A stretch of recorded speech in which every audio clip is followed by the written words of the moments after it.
The first reading is from Isaiah 62.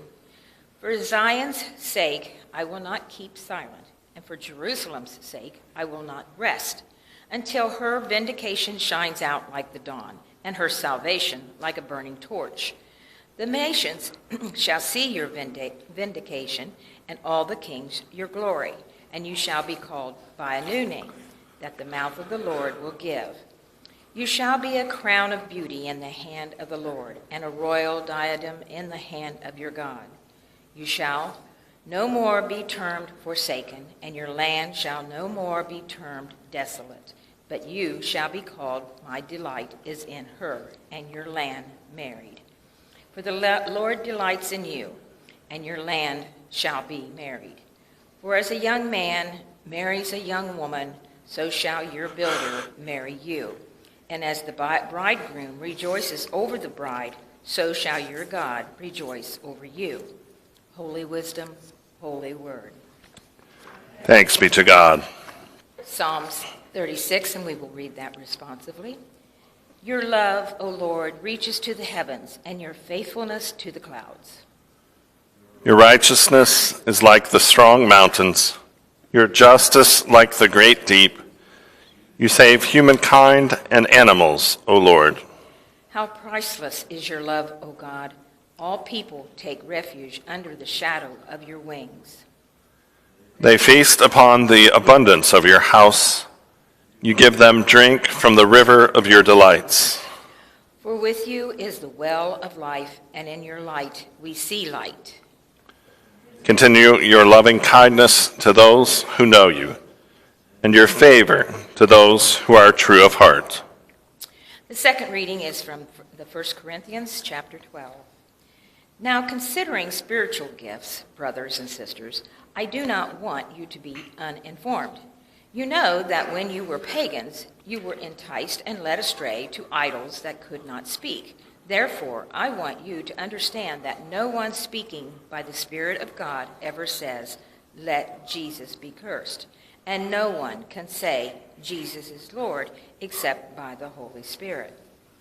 Now there are varieties of gifts, but the same Spirit, and there are varieties of services, but the same Lord. And there are varieties of activities, but it is the same God who activates all of them in everyone. To each is given the manifestation of the Spirit of the common good. To one is given through the Spirit and the utterance of wisdom, and to another the utterance of knowledge according to the same Spirit. To another faith by the same Spirit. To another gifts of healing by the one Spirit. To another the working of miracles. To another prophecy. To another the discernment of tongues. All of these are activated by one and the same Spirit, who allots to each one individually just as the Spirit chooses. Holy wisdom, holy word. Thanks be to God.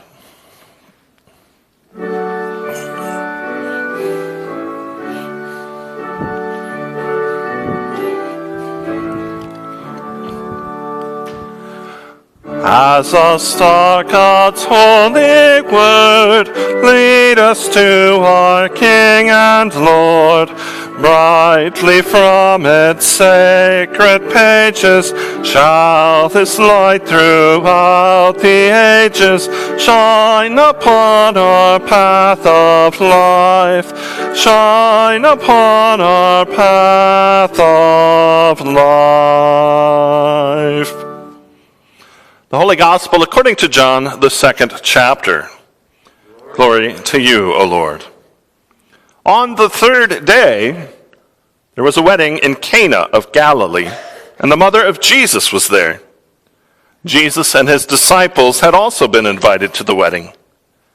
When the wine gave out, the mother of Jesus said to him, "They have no wine." And Jesus said to her, "Woman, what concern is that to you and to me? My hour has not yet come." His mother said to the servants, "Do whatever he tells you." Now standing there were 6 stone water jars for the Jewish rites of purification, each holding 20 or 30 gallons. Jesus said to them, "Fill the jars with water." and they filled them up to the brim. He said to them, "Now draw some out and take it to the chief steward." So they took it. When the steward tasted the water that had become wine and did not know where it came from, though the servants who had drawn the water knew, the steward called the bridegroom and said to him, "Everyone serves the good wine first, and then the inferior wine after the guests have become drunk. But you have kept the good wine until now." Jesus did this, the first of his signs, in Cana of Galilee, and revealed his glory, and his disciples believed in him. The gospel of the Lord. Praise to you, O Christ. You may be seated.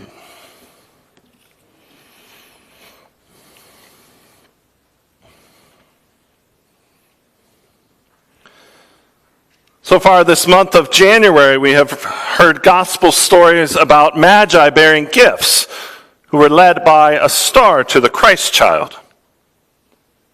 Last week we heard about Jesus' baptism by John in the River Jordan and how a voice from heaven proclaimed him the Son of God.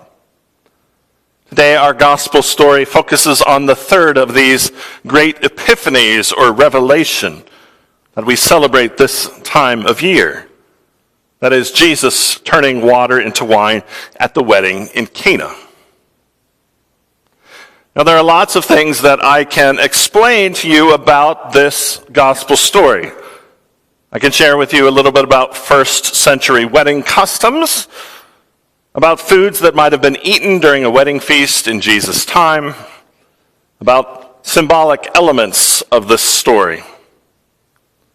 And there are some things I cannot explain to you. For example, I've done a fair bit of research into wedding customs in Jesus' time. And in Jesus' time, weddings were celebrations, big celebrations, as they are today. Now, in the U.S., most weddings are one-day affairs. Even the most extravagant weddings are one-day affairs. Maybe two if you count the rehearsal and the rehearsal dinner if they're before the wedding. But in Jesus' time, the wedding feast was a week-long feast. It lasted a full week. You see, before a couple was married, there was a period of betrothal, which is a little bit similar to a long engagement in our time today, because there were promises made at that point, there were gifts exchanged, maybe even an engagement type of ring. And during that time of betrothal, the groom prepared a place for the new couple to live. Often that took form at his parents' home, his family home, in the form of additional rooms built onto the family house. And once those were completed, then those rooms had to be furnished. So that betrothal period could last a year or longer.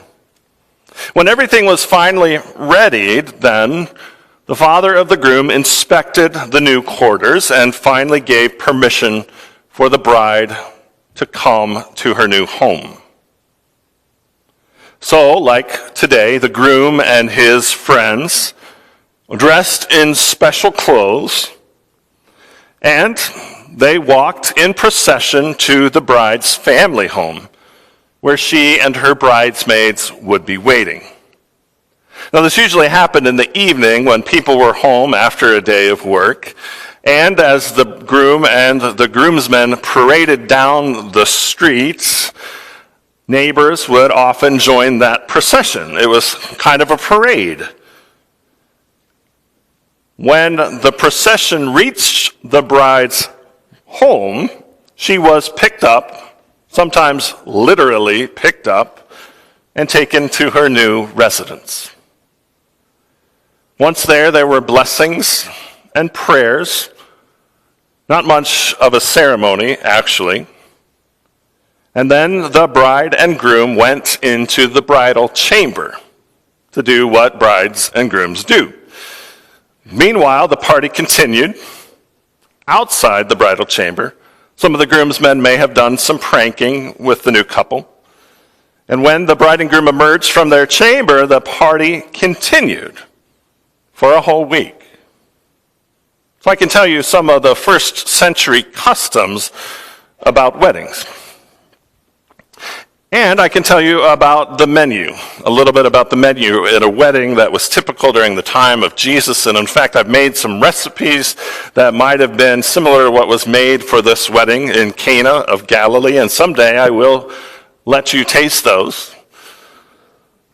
One was a wedding cake. Now, first century wedding cakes are different from 21st century wedding cakes. That we didn't have the very, very tall, multi-tiered wedding cakes in Jesus' time. Because, in part, first century cooks and bakers didn't have things that we do, like refined sugar or modern leavening agents like baking soda and baking powder, and there was no chocolate in Jesus' time.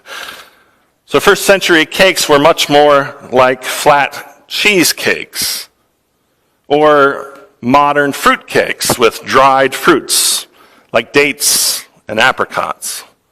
And they used honey or fruit syrup as the sweetener to make that cake sweet. Or if it was a more simple wedding type cake, it would have just been a loaf of regular bread with maybe some dried fruit added, like raisins. I can tell you about the menu.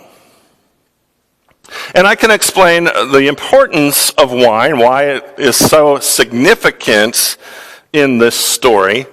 Wine was one of three major foods and drinks that were important during biblical times. Along with olives and wheat, wine was one of the three main staples of the diet at that point. And John gives us some detail about the wine at this wedding. He says there were 20 to 30 gallons in each of these jars that were used to hold water. And if we do the math, that's between 120 and 180 gallons of wine that Jesus made.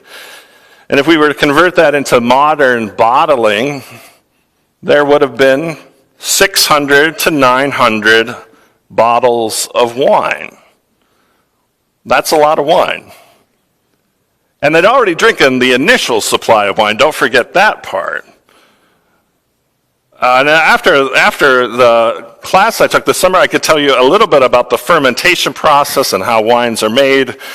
In the first century, they often added spices like fruit juices or other kinds of flavoring, cinnamon or saffron or pomegranates. And the wine in Jesus' time was often mixed with water. I can tell you that. I can explain how that worked and why that worked. For example, if you were to take 1 part water, 1 part wine, combine them together and drink that, that would have been considered a very strong drink in Jesus' time. Now, if there was a special guest, a dignitary, a government official, something like that, they might be served a mixture of 3 parts water to 2 parts wine. But as for everyday drinking, non-celebratory drinking, what children drank, what servants were given, it was probably a mixture of 3 parts water to 1 part wine. Why mix the water and the wine? Well, we didn't have in Jesus' time modern methods of sanitizing water or making water safe to drink. So the alcohol in the wine made the water safer to drink. So it was very common to drink wine, and drink wine frequently and plentifully. So there's a lot of things that I can explain about this story to you as a scholar and as a theologian and as a pastor, a preacher. But there are also some things that I cannot explain to you. There's one part of the story that's very puzzling to me. In the middle there, it seems like Jesus gets a little sassy with his mom. Did you pick up on that? He calls her woman rather than mom or mama or mother. And it sounds like he's not going to cooperate. He's not going to help out with this problem that the couple has. He says, it's not my problem that they ran out of wine. It's not my circus, not my monkeys kind of attitude. It's not yet time for me to reveal my true nature. But then Jesus does exactly what needs to be done. Sometimes my kids do that. They say they're not going to do something that I ask them to do, and then they end up doing it. Is that what's going on here? Because Jesus does do what is needed, and he does it in a way that's so extravagant and with such abundance. 900 bottles of wine, remember? That it's impossible that it didn't go noticed. What's going on there? That's not something I can explain. And there are things about this story also that I cannot explain away. Sometimes modern readers have difficult times coming to terms with some of the miraculous things that happen in these biblical stories, like the bread from heaven, manna in the wilderness in the book of Exodus, or Jesus feeding the 5,000 in the Gospels. Sometimes we have difficulty wrapping our head around those things. Some modern scholars try to explain this story away by saying this is kind of a retelling of the Greek tradition or myth of Dionysius, who was the god of wine and libations. But I don't see that in this story, and I can't explain what happened away in any convenient or neat way. I can't explain away this story because what happens is nothing short of a miracle. But at the same time, John doesn't describe it as a miracle. What's that word he uses? It's in verse 11. John did this, the first of his signs, in Cana of Galilee. He revealed his glory, and his disciples believed in him. The word John uses is sign rather than miracle. And if you continue through John's gospel, there are signs throughout. When I think of the word sign, I often think of something that points to something. For example, if we have a one-way street sign, there's an arrow on that sign pointing the direction that the traffic is flowing. Or an interstate sign points to the direction, whether you realize it or not, that road generally runs. So our even-numbered interstate numbers run west to east, east to west, generally. Our odd-number interstate routes go north and south, so those signs point a direction. Signs might point out where the city limits are, or places where smoking is prohibited, or which door one uses to exit a building or a room. That's what signs do. They point to something. And in John's Gospel, in the early chapters, this sign, Jesus changing water to wine, points the wedding guests to the glory of God in Jesus. In Jesus, we see God doing something creative, creating wine from ordinary water. In Jesus, we see God's abundance, God's extravagance, more wine than probably was needed. And in Jesus, we see God doing unexpected things on the third day. So there are things about this gospel story that I can explain to you, and there are some I can't explain, and some I can't explain away. But that's okay, because the story itself points us to Jesus. These 3 weeks, this celebration of Epiphany, I've used to challenge you to think about your own personal faith story and how you might share that with others as a light to the people. And I want you to know that as you think about that and as you share that story, it's okay not to be able to explain everything. I want you to know that it's okay to not have all the answers to every question that somebody might ask in response to your story. Sometimes we just don't have explanations. This past week, a little boy at the end of my street died at the age of 15. I have no explanation that would satisfy anyone in response to that. Sometimes when there's a tragedy, we can't explain it. And on the other side, when something indeed miraculous happens, I have a friend who received her coronavirus vaccine, and somehow, and I don't think even she can explain it, that seemed to reverse this illness she had been experiencing for the past several years. There's no explanation necessarily. And that's okay. Because as we share our faith stories, the main thing is that we use them to point others to Jesus. We use our stories to point others to Jesus. And then we trust that God will reveal to those we share with what God needs to reveal. And whether God uses a star or a voice from heaven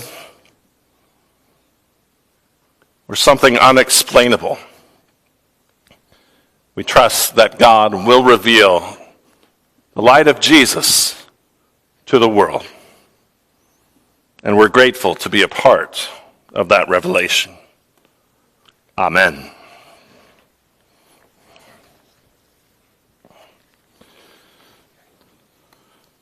I invite you to stand as you are able. We sing our hymn of the day.